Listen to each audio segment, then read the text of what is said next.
Hi everybody, how we doing? And welcome to the We Global Football Show with me, Mark, Imran, and Kyle. Hope you've had a wonderful day, and it's great to be back again, looking at game week 2. How you guys doing, man? What's going on?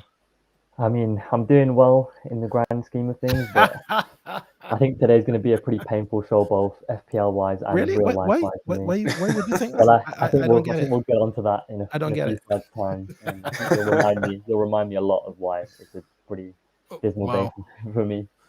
Wow. Well, look, you got somebody there already saying hi. All right. So there you Ooh. go. Look, might be one of your fans. I don't know, but somebody's saying hi. Hello there. How you doing, man? Great to see you. Kyle, what about you, man? What's happening?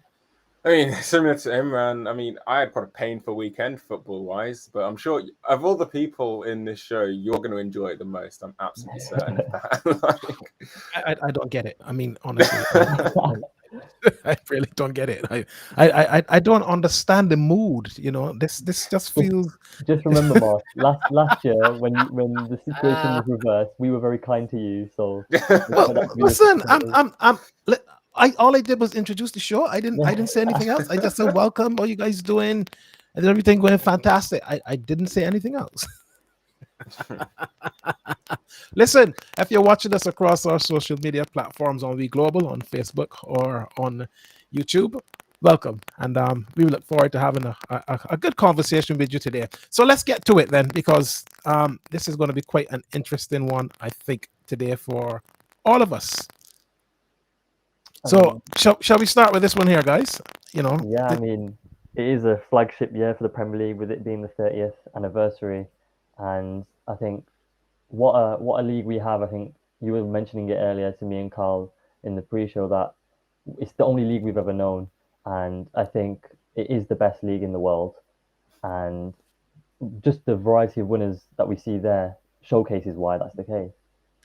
Yeah, well, this is what you guys have grown up with, right? Yeah, I mean, honestly, it's all I know. I think the first proper league campaign that I remember watching is probably one of the United wins in 08, 09. Yeah, And same. I think the dominance that they set early on was not great for me as a Liverpool fan, but that's how I grew up looking at the Premier League. I think luckily the tides have changed a bit more in our favour, but I mean, if you look along the bottom there, it is becoming a bit of a dynasty with that Pep Guardiola City team. Don't be envious. Don't be envious. I'm just saying. Um, what about you, Kyle? You've got a couple of circles in there yourself as well. I mean, as an Arsenal fan, I'm sure you taught yourself not to be envious of Premier League victories over the years. Listen, just go off of me, man. Just go off of me. What's it been like for you growing up with the Premier League? 30 years. This is older than you Yeah, by a long quite way. considerable difference. Well, I mean, yeah, similar to Imran, my first major memory of the Premier League was that 08-09 season, and Mhm. just I mean, I think we mentioned it a lot last season when I guess, well, I was going to say when United's downfall began, but I guess it started a long time ago. But like when we would grow up in that era and we would have so many United fans surrounding us growing up and just how boastful they were. That was my childhood, to be honest, just Yeah. growing up with boastful United fans. And so that's a very subtle transition to, the quieting of United fans has been quite satisfying for me for the last couple of years. So you want to challenge this comment on screen that it's not the best league in the world? Is it the I would most entertaining league I in the would world? What is definitely it? challenge that statement. I think Go on then, Imran. Go on, I man. mean, I mean, the reason I call it the best league in the world is because of the quality throughout. I'm not just talking about the top teams because obviously you could argue about the Spanish league, the Champions League winners for the past 2 decades or so, majority have been Spanish, and I would agree that in terms of the top teams, then obviously Barcelona and Real Madrid will always have their say in European football, and that's from the Spanish league. But you will not find a league where the teams in, for example, 15th, 16th, 17th will have a front three, for example, Brentford of Tony and Burmo and Damsgaard, things like that. Whereas in La Liga, you will not get as household names or even coaches because you've got for Brighton, Graham Potter, for Brentford, Thomas Frank. You had Sean Dyche recently keeping Burnley up there. He's a top manager, and I think in terms of the strength and depth of the league, it is well clear of all the other European leagues, and that's why I would say it is the best league in the world. I agree with you 100%. Never mind that comment. But everybody's welcome to their opinion. And look, I mean, I knew English football before it was the Premier League, and I can promise you it wasn't anything special. Some people would argue it probably ain't special still, but I think as a product, what the Premier League has shown is when you develop a product and it starts to become something that is so mature and so fantastic and entertaining, it is really hard to look past the Premier League and look at what is happening else. The Premier League is well and truly the envy of a lot of football leagues around the world because of what it is able to produce year on year, and the quality of it and the quality of the product. It is absolutely fantastic. So that was all over the place last weekend, a bit like some teams, but don't let me go there. I can't help. That was all over the place last weekend because we celebrated 30. If you're watching this show for the first time, listen, we love to talk about the real world, but of course a lot of what we talk about also is around our fantasy league, which we'll come to in a moment. So as we sum up last weekend then, guys, this is what it looked like in terms of the overall scores. Right at the top there was a draw at Anfield on Monday night. I was absolutely very, very pleased with Arsenal's performance in game week 2. I cannot say anything about that. Leicester has been a bit of a pain in the neck for us over the last couple of seasons, especially Jamie Vardy, but we kept him out. We got 3 points. Brilliant. Yeah, I think what a weekend. Go on, Kyle. Yeah, I mean, like as a Chelsea fan, like I think the 2-2 against Spurs were one of the best performances I've seen from this side in a long time, and it absolutely surpassed the performance I was expecting. But to come out with the draw from that game with that performance was like frustrating isn't even the word I could use. It was just ruined my weekend, if I'm being honest with you. Fantastic. I love. Anything stand out there for you, Imran? Okay, I guess we have to address the elephant in the room with Liverpool's draw to Palace and not getting a win yet. And I think everybody will obviously look towards the Darwin Núñez red card, but I think the main issue and the reason we drew that game or nearly lost it was Klopp's team selection. I think our centre back issue coming in some criticism here. Wow. I mean, Ibu Konate is injured, Joel Matip's injured, which is fair enough. We have Joe Gomez there. He was fit enough to make the bench, yet Klopp still took the risk and played Nat Phillips, who was on loan at Bournemouth last season. And the fact that Bournemouth weren't willing to buy him, yet we are starting him in the Premier League, speaks a lot. And I think he was exposed and Palace definitely targeted him, and that's how Zaha got through for their goal. And I think that is down to Klopp. Very good goal, I have to say. It was an incredible finish by Zaha. I am loving this. I'm just loving this. Yeah, I mean, it was something, and I do think Klopp took a bit too much risk that then was necessary, and it ultimately cost us. And weirdly, we did obviously come more into the game once Núñez got sent off. Wow. Well, look, that's how game week 2 played out, and we look forward to see what happens next. We will come back to the bottom result there later on in the show, because that's going to be definitely warranting a conversation in its own right. Yep. Okay. Yeah. So, you want to take this one, Imran? Yeah, of course. I mean, it has been a very, very interesting week in the FPL terms, and I think I'm still struggling to believe that I find myself in 29th position. I mean, first of all, it is by far the worst position I've ever been in the league, and I still don't think it's been a disgustingly awful start. I mean, I was below average this weekend, but significantly below average as well. Yeah, I was significantly below average, but to be 29th out of 35 teams is just appalling for me, and it's really not what I want to see. And we have people going clear at top already in Arjun and Paul, and I think, I don't know about you, Carl. What do you think about your performance and the strength of this league? I love how you deflect that, man. I mean, I have to say, like last week, my aim this season is essentially just to get above the average every week. Like that's me, and I'll be pretty satisfied with that. And I'm already. I think this week I was I think the average was 57, and I got 51, so I was a bit disheartened with that. But a lot, I know we'll say this multiple times this season in the strength of this league, because a lot of people have just galloped above this league this week. And I guess I knew from the beginning it was going to be between who selected Gabriel Jesus and who didn't. I don't think anyone in the league captained him, which honestly surprised me. Bit of a mistake, that one. Yeah, bit of a mistake. A lot of people overestimated Leicester, because it's not like everyone was captaining the Haalands and the De Bruynes and the Salahs, because people's captaincy choices were quite interesting, but no one seemed to back Arsenal, which was interesting. Listen, that's okay. You can try to drag us down, but that's Whoa, all right. whoa! I'm not dragging you down. I'm dragging the players of the league down. Excuse me. I get it. It's okay. What do you make of the early? What almost seemed like an early battle between Paul Thorpe and Wayne Skeet in the fantasy league? It felt inevitable, to be honest. Like, yeah, like you see those two up there in second and third right at the beginning, and like, it's going. It's starting immediately. But what shocked me was Arjun at the top 2 weeks in a row. Like the beginning of FPLs tend to be very topsy-turvy in the sense that you have a different leader every like week for the first like 5 or 6 weeks. But Arjun up there 2 weeks in a row, still with a decent lead on a lot of the league as well. Well, I think it shows that, people are taking this quite seriously this season. Everybody seems to have come to the table really, really early. So I guess we got to, raise the game, Imran. Yeah. And I've got passionate to you already. Normally, I give myself a target mid-season of never falling below. Listen, man, the gap is already there, my friend. The gap is already there. So let's see. This is going to be, a true test for you this season, I think. Yeah. If we come back from this, then I can come back from anything. So your guy, and we did a little bit of a short on this name because we think this is fantastic. So he's second weekend and he's there. What do you make of his team? I mean, it does what Carl was saying earlier rings true. It comes down to who did have Gabriel Jesus, and a lot of them did. But then he's just obviously got a strong cohort around him. He's Captain Haaland, who just about managed to give him a return. And then he does have a strong midfield, but which did ultimately kind of let him down this week. But I think the fact that his defense, 3 scorers out of 4, solid, and then you've got the star striker and a captain that just about gave him a return.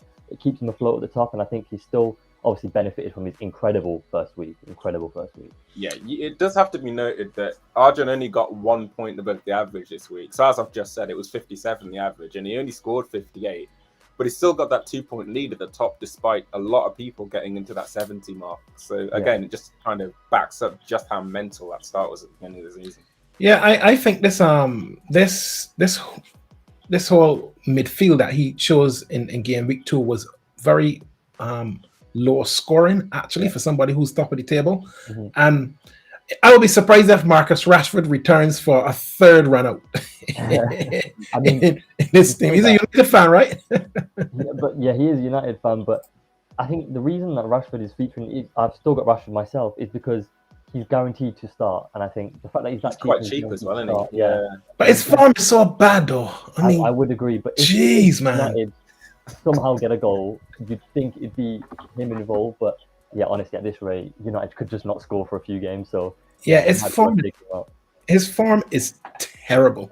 But listen, fair going to Arjun. He's 2-2 and he's holding on. So let's see how he gets on.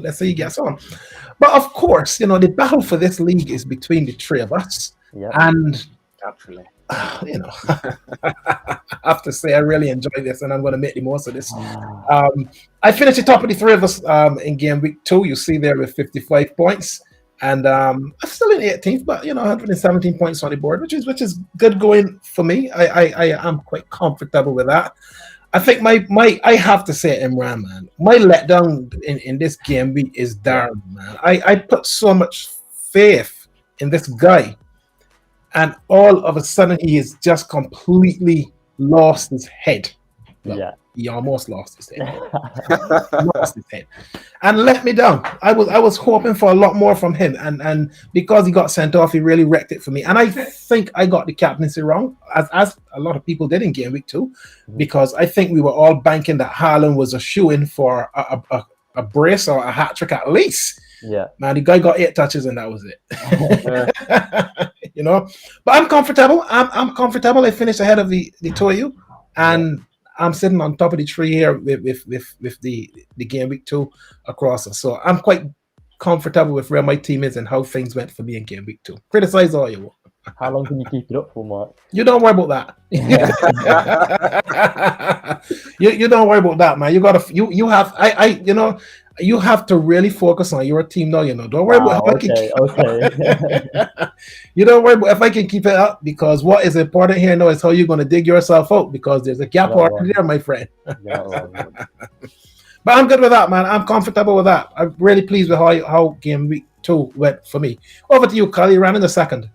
Well, yeah, the point I made last week about having Salah, Haaland, and De Bruyne definitely reigned true this week, because I think I was one of the only people in the top 10 that seemed to have De Bruyne. Everybody climbed because they had Jesus and I didn't, so that was kind of a bummer. But to have De Bruyne kind of kept me afloat, which was pretty crucial. But the challenge I'm going to have now over the next couple of weeks is deciding who to captain out of Haaland and De Bruyne. Because in my mind, I knew De Bruyne was going to get a lot of assists this season, but it's who's going to get the assist and the goal on the day, and that's pretty tough to predict, isn't it? So we will see. I have to say, for a guy who is always so critical of Arsenal, I love that you've got a little triangle there who's contributing to your team. I love that. I love that. Don't you forget that I did put Arsenal third in my table prediction last week. That is true. I did put Arsenal third. Fair play. Listen, I have to enjoy this season. This doesn't happen very often, so this is great. And a spectacular field up front. I think when you put these teams together and you get a 0 in any position, it just rips your heart out, man. So having Edouard there, you've got a 0. The failure for me at the moment is the fact that Sanchez over the 2 weeks has got me 10 points and is sat on that bench.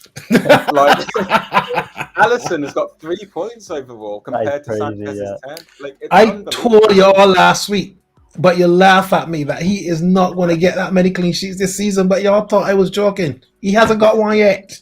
You're not wrong. I mean, everything's going right for you. All the predictions, Arsenal doing well, you're doing well in the FPL. Come on, man. Come on. Could be your season. It's only game week 2. I'm not going to get ahead of myself with it could be my season. But yeah, cracking run there for you, Kyle. In game week 2. You must have been very pleased with Reece James's contribution down that right side, actually. Oh, very much so. I mean, I'll get onto that later when I do my team of the week. But just watching that Chelsea game was such a great performance. I couldn't be happier as a Chelsea fan with that performance. Absolutely wonderful. It just, the result didn't go our way. So. What a shame. What a shame. And third, but by no means least, between the three of us. I can't believe I'm in this position again. Second week in a row. Man, know how I felt last season, man. Take it away. Yeah, I mean, it got off to an awful start with Saliba scoring an own goal. I couldn't believe that happened. And as soon as that went in, I was like, it's just not going to be my week again, is it? And I think I shared the trend with a lot of the people in the league where the midfield wasn't scoring. Thank goodness I had Kevin De Bruyne in. I think only those with Kevin De Bruyne and Foden were the ones that would have scored in midfield because, Luis Diaz, I guess, but I don't think many have him. And I think I was let down across the board. I think the fact that I bank heavy on a Liverpool clean sheet with Alisson and Van Dijk, second week in a row that hasn't happened, and that's a very rare occurrence at Anfield especially. And then I got my captaincy wrong, of course. It was between De Bruyne, Kane and Salah. I went with Salah. I think a home game against Crystal Palace, I thought it would be easy, and he did actually create 8 chances, I think, in the game, but we just did not have our shooting boots on. Nothing went right for us in the game. And do you think you were showing too much early loyalty to the team that you support? I mean, we have got 90 points 3 times in the past 4 seasons. Those seasons are behind us, man. Come on, this is a new season now, man. Come on. You'd be stupid not to back Liverpool at the start. Hindsight is a good thing. Okay. And I think maybe I do need to reevaluate my Liverpool players in the team. They've cost a lot for me as well. And I think I can tell you, I was very much on the brink of using a wild card, but I didn't. What? Oh, yeah, wow. Exactly. I mean, you said it already. Well, I've never seen you rattled for using your. I didn't.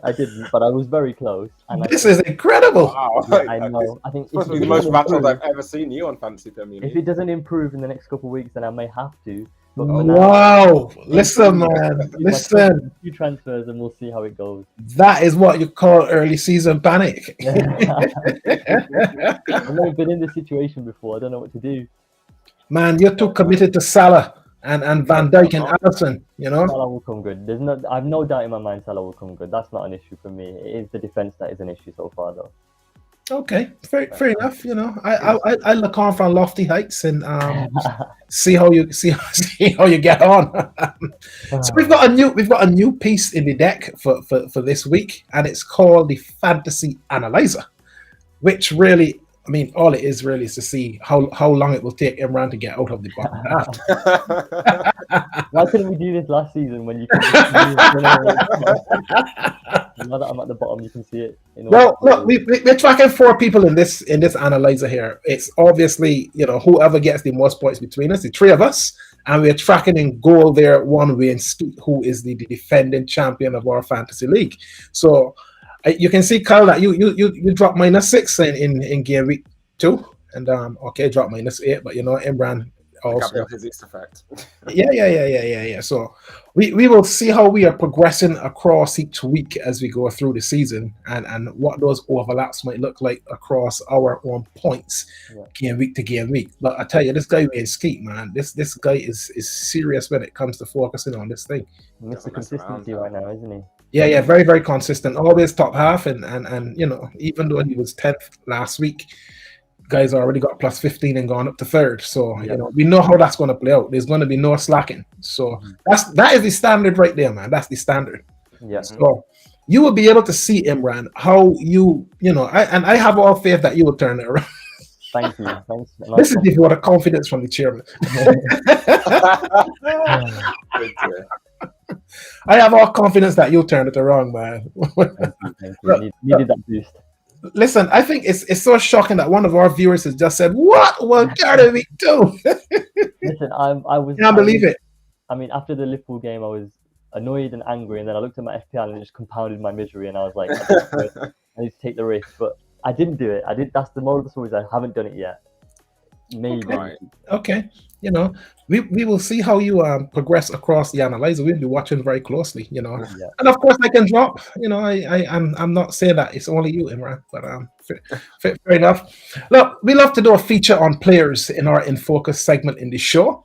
And this week we've pulled out a guy who we probably wouldn't normally speak about in the show, because you know he is playing in Brighton, and the truth is, he is looking rejuvenated. I don't know if you guys have caught any of the first 2 games with him, but I think that looks absolutely rejuvenated this season. What are your thoughts? I would agree, and I think the signs have been there for a while now. Even in the past 2 seasons he's been at Brighton, we know, I mean, we've done lots of pieces on Brighton and lots of opinions that we know they create so much, and it's often Morpay or another one of their strikers that lets them down. But the only anomaly to that has been Danny Welbeck, whenever he's fit, which has been the story of his career, I guess. But whenever Danny Welbeck has been fit in that Brighton team, he has always looked at home and always looked like a cut above the rest and against Morpay. And I think if they can keep him fit, he will be on for a 10 to 15 goal season, which for Brighton standards, compared to what they've had in the past, would be great. And I think, he just does fit Potter's system really well. Yeah, I think you know, I remember when we bought Welbeck to Arsenal, actually, in the I think it was in the swap deal for Van Persie. Gosh, that's so long ago.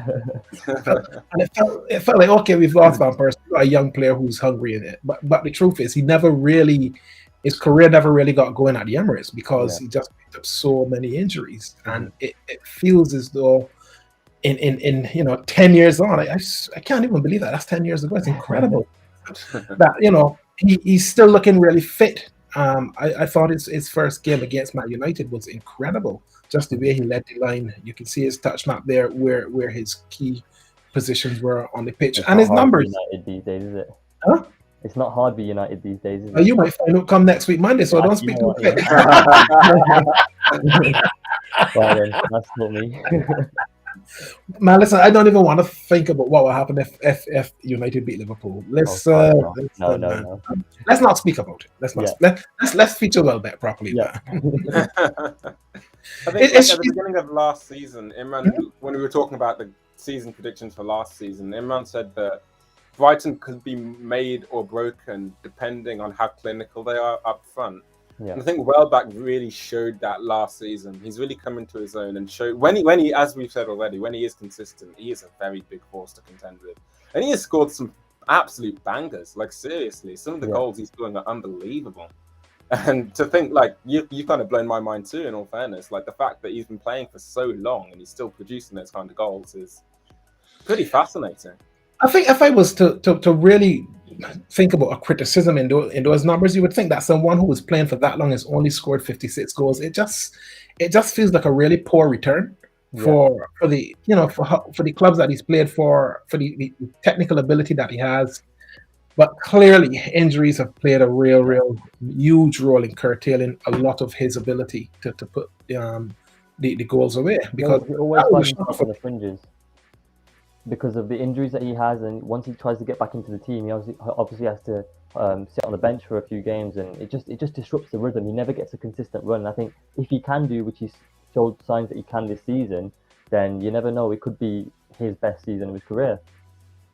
Yeah, I absolutely agree. So, Danny Welbeck is a player I think we all respect, and it will be good to see where he gets to this season, given the start that he's had.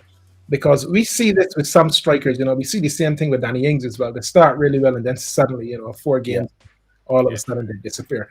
But Welbeck looks good. Welbeck looks pretty amazing. And we have to talk about Game of the Week. And there's only one place to go for Game of the Week, really, to be honest. Yeah. I don't know. Look, did you watch this one, Imran? Of course. The only joy of the weekend was brought by this game. Absolutely relate to that. Listen, man, we were jumping and skipping in the house watching this. I love to see Man United being beat upon. I can't help myself because of the old rivalry with Arsenal. But this was spineless. I mean, where do you even start? A lack of heart, no desire. I mean, gosh, man, it was terrible. It was honestly. Bad, And that Ronaldo, man, we got to do a piece on him at some point. But I tell you what, this is not looking great. This is not looking great. I think, where do we even start with the problems at United right now? I think if we're just looking at this, we'll go on this game because I think the next slide we'll talk about the wider issue. But in terms of this game specifically, I think Ten Hag, from what he's shown so far, doesn't have a clue. Listen, I look shell-shocked on the bench there. Yeah. I mean, I don't know why he was acting shell-shocked, because if you look at his team selection, he played Christian Eriksen, who we know has been out of football for obvious reasons. And before that, anyway, when he was fit, used to be an attacking midfielder for Spurs, part of a front four. He was playing him as the deepest midfielder. Yeah. As it just blows the mind when Brentford were pressing. And then, obviously, we have spoken about David De Gea. I did mention that I think he's completely outdated in modern football. And not it's showing. It's absolutely showing. And the distribution or the lack of distribution was really apparent. And the team were blaming each other, and they don't look like together at all. You know what I was really pleased about in this game? I was pleased that Thomas Frank went with 2 up front.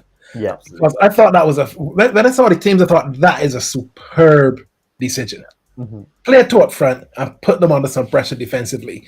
And the 2 that he had up front ran them absolutely ragged. They did not know how to deal with them. And when you look at that stat and the distance covered, and I looked at it, obviously a lot of been spoken about it, and I thought to myself, and actually that's about 3-part runs extra. my big distance covered stat is that it was 5k more at half time. I don't know how a team can run 5k more than the other in 45 minutes. Isn't that they're not fit? What is the issue? It's just it looked like a lack of effort, in my opinion. Like you learn when I'm no footballer, but you learn in school, if your opposition has the ball, you go press them. Brentford were allowed to be so free with the ball. The contrast in football was so apparent in the 2 teams. It was unbelievable. The second United had any sort of possession, you'd have not even just 1, but 2 Brentford players immediately going and closing them down, and they had no time to think. And you reverse that, and Brentford could almost walk with the ball and take time to make a decision before they actually let the ball go. It was unbelievable. I mean, the way that this game unfolded just shows you where the level of morale is at United at the moment. Yeah. It's just beneath the floor. And those players do not look as though they even feel like playing for the shirt anymore. And to get to that point 2 games into the season, it's absolutely alarming Honestly, Yeah, it is alarming where this could actually go. But it's joyous to see them 20th in the table. It is. I would agree with you there. Yeah, Absolutely joyous. I think Ten Hag so far from what he's shown has not impressed. I think both. Man, listen, we got to get this race out earlier. Well, it's interesting because one point that is being made across social media is that by the end of next week, either Liverpool or United will have gone 3 games without a win. Yeah. So that is huge, absolutely massive. But I hope for Imran's sake. I hope for Imran's sake that it is. You won't see me on the next show. I cannot listen at this point, right? I cannot see how Liverpool could go to Old Trafford on Monday and be beaten. I just cannot see it. And if that was to happen, it would be one of the biggest shocks that has ever happened in Premier League history. Put it this way: United can't get worse, or can they actually? But I don't think United will be worse, and I think you do have to. There is a bit of context in the fact that we no longer have a striker available. Exactly, we have no Diogo Jota, Roberto Firmino's out, and Darwin Núñez obviously. And you undervalue the guy that you let go. Don't forget that. Come on. Nobody undervalued Sadio Mane. Come on, say it. I'm not going to admit that yet. We spoke about it lots last season, man. Come on, Man is somewhere putting his feet up and thinking, "Wow, boy." Anyway, but United, the symptoms of where this club is at the moment, and we were watching the feature Imran around the major signings of United in the last 10 years. Mm-hmm. And how how Gary Neville and Jamie Carragher were looking at this and classifying them into red, amber, and green. Yeah. And there's a lot of reds there. Yeah. There's a lot of players there who, for one reason or the other, and when you look at some of the names that fall into, in fact, I'll just pull one out, right? Because you see this guy, Alexis Sanchez, man, he could have been the king of the Emirates, man. He could have been the king at Arsenal. I'm telling you. Made the wrong choice. Went to a club in decline, man. Yeah. Never recovered. I mean, that list is just shocking, and I think I've seen in the week a lot of fans and pundits on the United side I think they're almost in denial that they've got it wrong again with the manager appointment and Ten Hag's not the one. I think they're all pointing towards the Glazers, but when you look at this list probably amounts to over £1 billion. This is a lot of money here, man. No matter where the money comes from. Because, okay, I agree with you, maybe in the background, the training ground, the stadium's not great, but it doesn't matter where the money's coming from. The money is there, as shown by the list.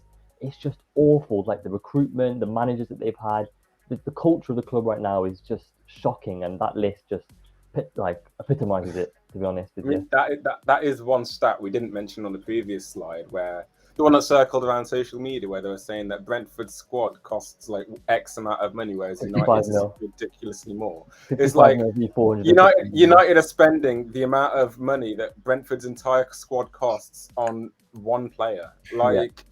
It's unbelievable, and they're getting battered 4-0. Like, when you look across those Reds, though, who would you say was the worst signing of that lot? Where to start? I mean, so far you could probably say Sancho, because he cost 72 mil and he's been atrocious for the year and a half that he's been here. For the price tag. Yeah, but of course that can improve. He's still young. Yeah, exactly. In terms of one that's been and gone, Di Maria. I think I can't remember off the top of my head how much it cost, but it must have been upwards of 50 mil, and he was only there for a season. Mm-hmm. And then you got the obvious Pogba's and Lukaku's, who cost a lot of money, and even though they stayed for a bit longer, they were still very, very underwhelming signings. Yeah, I would agree. And even looking at the likes of Juan Mata, who was an absolute class player at Chelsea. Yeah. But it just didn't happen for him at United, Mm-hmm. But you still always felt as though this guy's class. This guy's a really decent player. Just didn't happen for him at United. Henrik Mkhitaryan. I mean, man. Oh, it is. We had a bit of him at Arsenal. I'll tell you what. Can't wait to get him out the door. Useless. Yeah. Honestly, completely and utter useless. But for Bruno and Zlatan to be the only two players seen as green on this list, that in itself is quite surprising. Would you say that they deserve to be there, or? I don't know about Bruno, because Bruno is, as I said last season, Bruno gets too emotionally invested, man. He doesn't contribute enough to the game. when I saw this this screenshot circling around social media, my immediate instinct was like, well, Ronaldo went and got like 20 goals and assists last season. Why is he not green compared to Bruno? Because I didn't think Bruno's previous season was as good. So I did go and look at the player comparisons and found that Bruno's was considerably better, because I think he got 1 less goal and 7 more assists. But despite that, still didn't win a trophy. Yeah. So you've got to wonder, because of that lack of success, should he really be in that green? I mean, yeah, you could argue that despite being a great individual, he might be a net negative on the team at times. I think. You know what I mean? Too emotional, man. Yeah, that, and then too emotional. Some of his games where he's so wasteful, he's so frustrating to watch, and I think, yeah, he's not the best. He was awful against Brentford. Goodness me. Yeah. and of course, you can't discuss this major signings at United without casting a comment on Cristiano Ronaldo's legacy at Manchester United. You know, he might barely make it into the Yamba, but how do you feel about that, actually? I think once he's gone, I think United fans will just try and erase the last 2 years. Remember the 2008 Ronaldo and forget that this 2 years ever happened.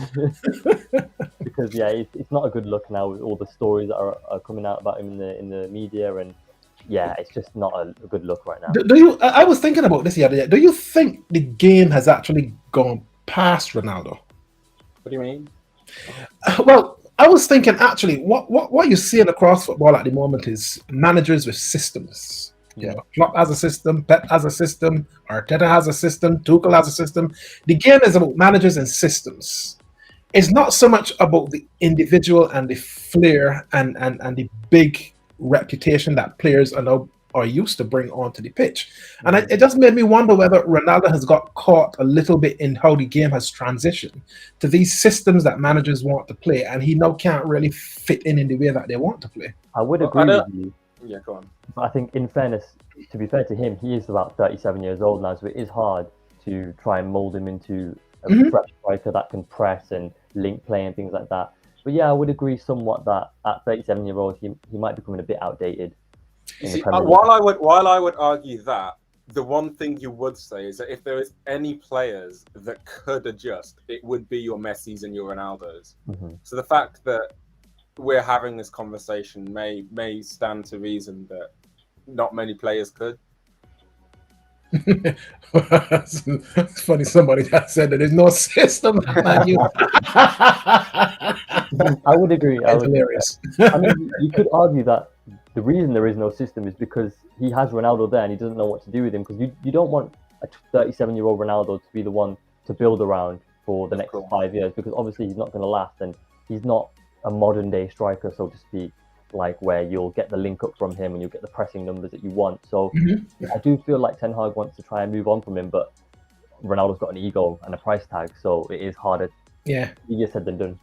Yeah, and look, a crisis at United is always worth talking about, man, because we've all been there over the years, seeing them gloating. No, you can't even find a United fan anywhere. I don't know where they are, and I know some good friends of mine who are United fans. I don't see them. They've all disappeared off of the landscape, man. Take us through the team of the week, Kyle. Lovely. So if we start from the back there, you've got Nick Popengol, who, if you didn't see the game, had an absolutely unbelievable game. How on earth he kept a clean sheet in that game was unbelievable. Like, I mean, I think Imran messaged me after with what, obviously, an expected goals tweet. That's what he ever sent. But it was the fact that Brighton won. They had a bigger expected goals than the other team, which if you don't like research expected goals, that is extremely rare.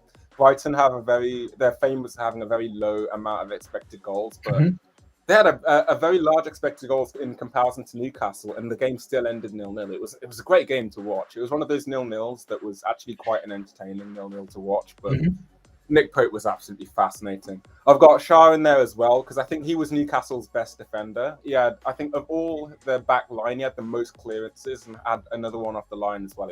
I can't express enough how good a game it was to watch, in all fairness. I've got both Ben Mee and Jensen in there for Brentford. Ben Mee simply because to score on his home debut was a nice moment for him. Yeah. And Jensen, I don't know if he actually got man of the match, but personally, he was definitely my man of the match for sure. Yeah. Yeah.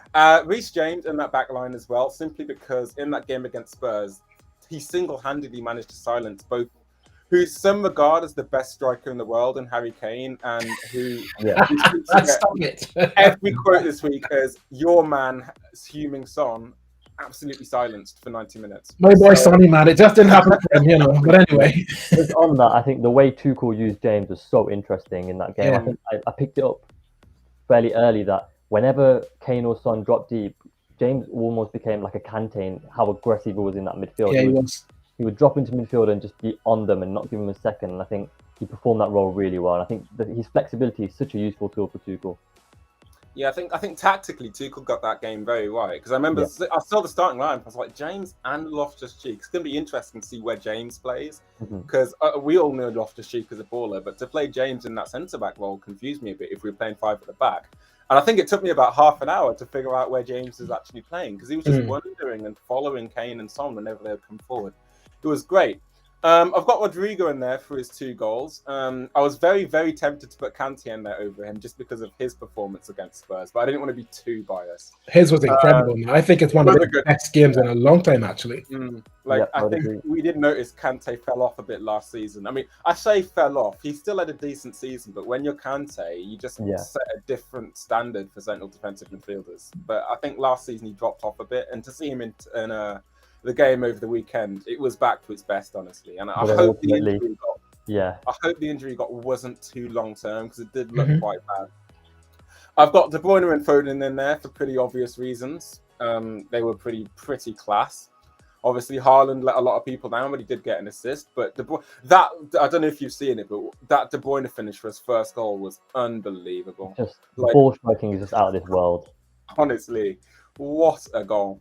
Again, Foden, he's getting the game time we discussed in the first episode. Honestly, if he continues to get it, he will once again walk to that young player of the season. Ivan Toney, what a game. What a player, man. Wow. What a game.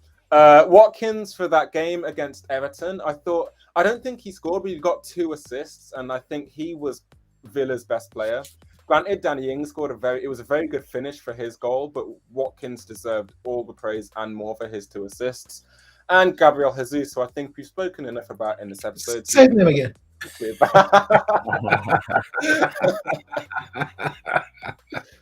a great performance by Gabriel Jesus. And you went for Thomas Frank as manager of the week. Oh, absolutely. Tactically, absolutely brilliant. I know even we touched on it with that 2 at the front, but even with the 2 pressing players, every time United had the ball, they were just defensively, attackingly, everything was on point.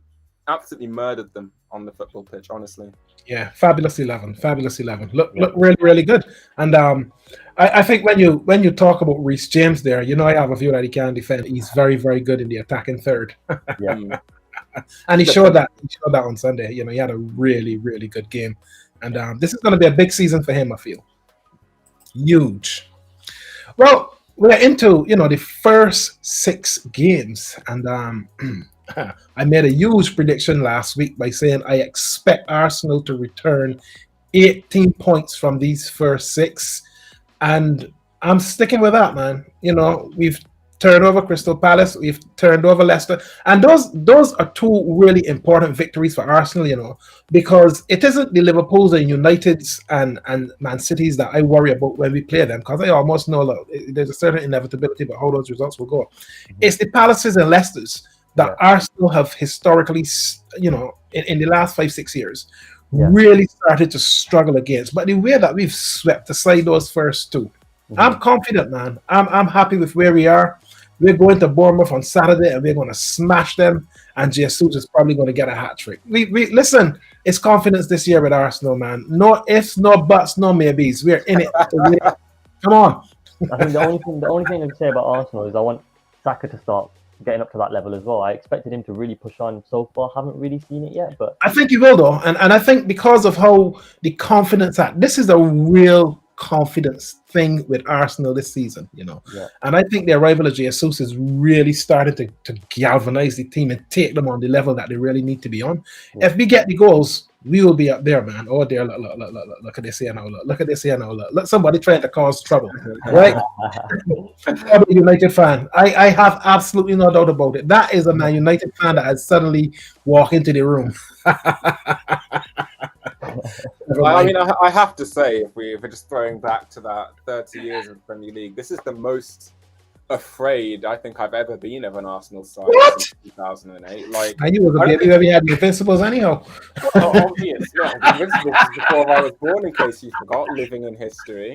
But like, I don't think since 2008 you've had such a strong contention as you've had this year. Granted, you did finish second when Leicester won the league, but I mean, you know.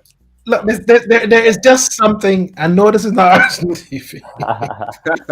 Just featuring Arsenal, let me do my talk. You see, this is what I don't like, you know. When Arsenal are down, everybody's happy to keep us down and put their foot on us and do all sorts of things.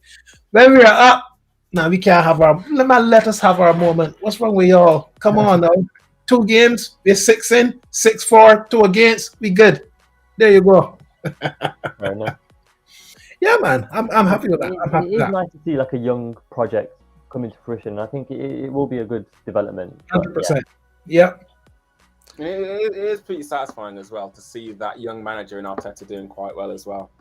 Like, it is pretty rare that you see young managers come in and do as successfully as they are. Be given the trust. He's actually been given a lot of trust. Exactly. Like, you got to give some respect to Arteta. But your guy, man, you know, what have you got to say about your 6 then? Well, I mean, like I said last week, I said something along the lines of, if we perform against Everton, if we perform the way we did against Everton in these next couple of games, and we're not going to do very well. But if we perform like we did against Spurs in the rest of these games, I have absolute full confidence. Like, we completely turned it around. I trust Tuchel as a manager. Just straight up, like, I've always trusted him. I still trust him, and I still trust that we'll get results from the rest of these games. Will you trust him in the ring up against Conte?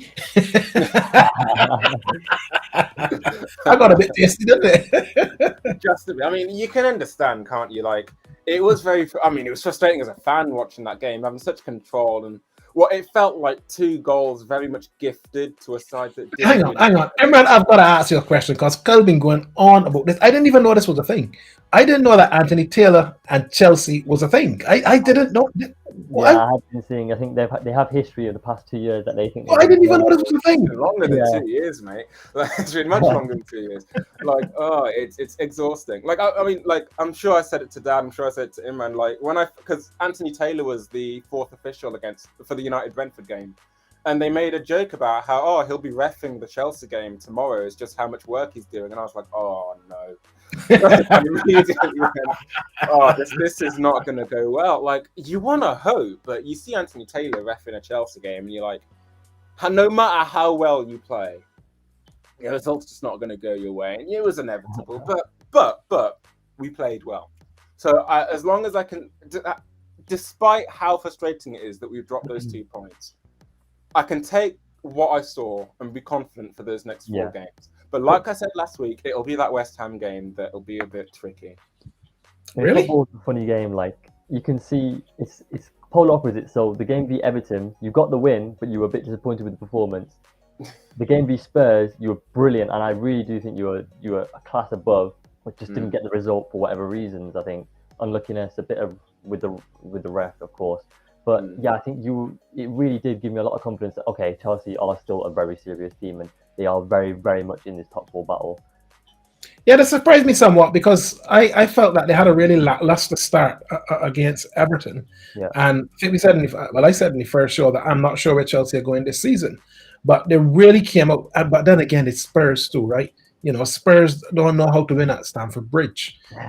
There's a certain inevitability about when Spurs go to the bridge. They just seem to freeze. But it was a really, really good game, to be fair. And Chelsea did well. I thought Kante was the man of the match, to be fair. Yeah, but what we mentioned earlier in the last show did come true, though. They played excellently. They don't have a striker. No, they don't. Yeah. I saw some rumors today that Ronaldo would be a good fit at Chelsea. I like how people talk up these players. I can't see that happening. No, neither can I. I mean, like, we I guess because of the reputation of Chelsea spending big, we've been linked with a lot of those expensive players, like with Lukaku last year, and your Neymars now, and your Ronaldos now. Everybody assumes that they'll just go to Chelsea. I don't know what. And what, weirdly enough, some Chelsea fans want them, and I'm like, I just couldn't see them, either of them, Ronaldo or Neymar at Chelsea. I just couldn't see them at all. But Imran, you do have a point in the sense that we're playing that Sterling. We're trying to play Sterling centrally, and he's just not got that. Man, he's too small, man. He's too small. Yeah, it's like the conversation everybody's having with Lisandro Martinez on social media at the moment. Too small. He's too small to be a centre back. Like Sterling's got the same problem on the other end of the pitch. Like you put a ball in the box, and he's not going to win that against like Ben Mee, is he? Yeah. Like he's a world-class winger, but you need to give him a striker to play off. It's so simple. But I don't even think you're linked to many strikers, are you? Even Havertz. I mean, well, there's a rumor going around that we're linked with Aubameyang, but I don't know how truthful that is. Like, don't do it. Don't do it. I mean, even then, I don't even know if I want Aubameyang at Chelsea. Like, well, apparently he and Tuchel had a really good relationship when he was at Dortmund. You know, yeah. Things move on. It would be better than nothing, but I mean, yeah, I think there's definitely more that you can do than Aubameyang. Why would you want to go to Chelsea? Come on now, man. You saw my problem. Like I said last week in the build-up to that Spurs-Chelsea game, playing Havertz as striker just doesn't give me confidence. He was just not clinical enough. And by the way, I thought Loftus-Cheek and Sterling were fantastic in that game in terms of deliveries into the box. They were wonderful. But Havertz just couldn't finish him. And Havertz just doesn't have. He's not a striker. Yeah, no. You put him in that Loftus-Cheek position, he'll do just as good a job, or even in that Mount position. But you can't play him as striker. He's not a striker. I agree. Lots of work. So what's your thoughts about Leeds next? Because you haven't said anything about who you've got next. You know. I mean, I don't think Leeds have struck me with too much confidence. I mean, they've gone and won their last game, but I think that should be a pretty simple game. I mean, points? It's away from home. I can hope so. I certainly hope so. But you know what it's like with football. You never really know. We've just gone on drawn a game that we should have easily seen out. So you never know. I mean, I guess it does come back to how clinical we're going to be in front of goal. Because if that doesn't improve, then I think you made that point when we watched it. When we watched the game, I think that could cost us a lot of points this season. How clinical we are in front of goal. I think so. We are playing well as a side, but if we're not scoring, then there's not really going to be much to show for it. Yeah, and Ellen Road isn't always the easiest place to go and get a victory. So that should be an interesting one for you. Well, this has got to be the most surprising first six of the three of us. But take it away then, Imran. I did not think I'd be looking at this slide a few weeks in before the season. Oh my gosh. The positive is there's two games that we probably should have lost that we haven't.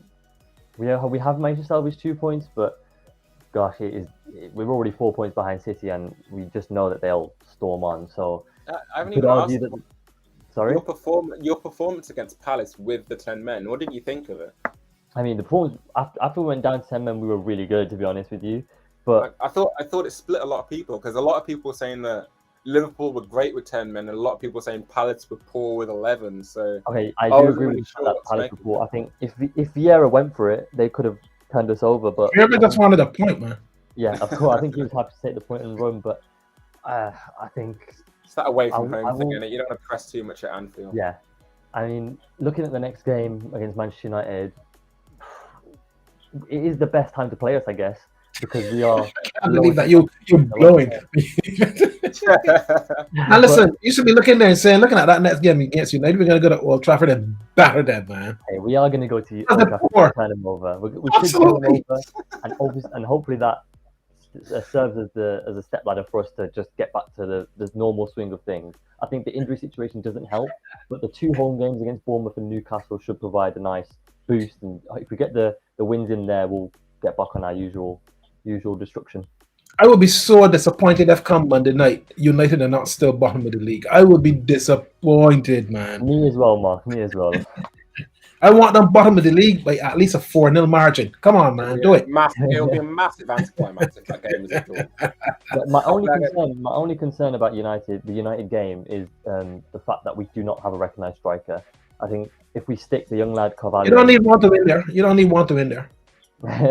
That's true. If previous games are to go by, but we should of course turn them over. But My only concern would be the injuries that we've had, but yeah, I mean, Jeez. get that win, get it out the way, forget the start happened, and we'll just go on about our business.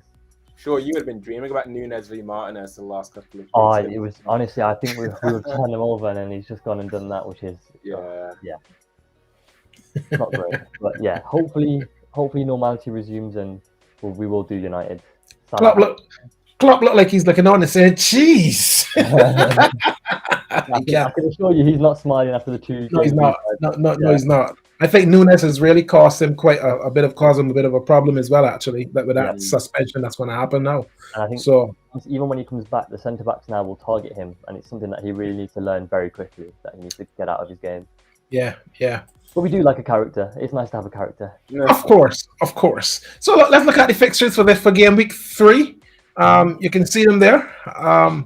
We've naturally gone for, clearly there's only one standout fixture there for game week 3, really. Yeah. And it's the one right at the bottom on Monday night at Old Trafford, as you've just said, Imran. You guys are going there and you got to go there and try and do something for us, man. Do something to keep the rest of us gloating over Manchester United.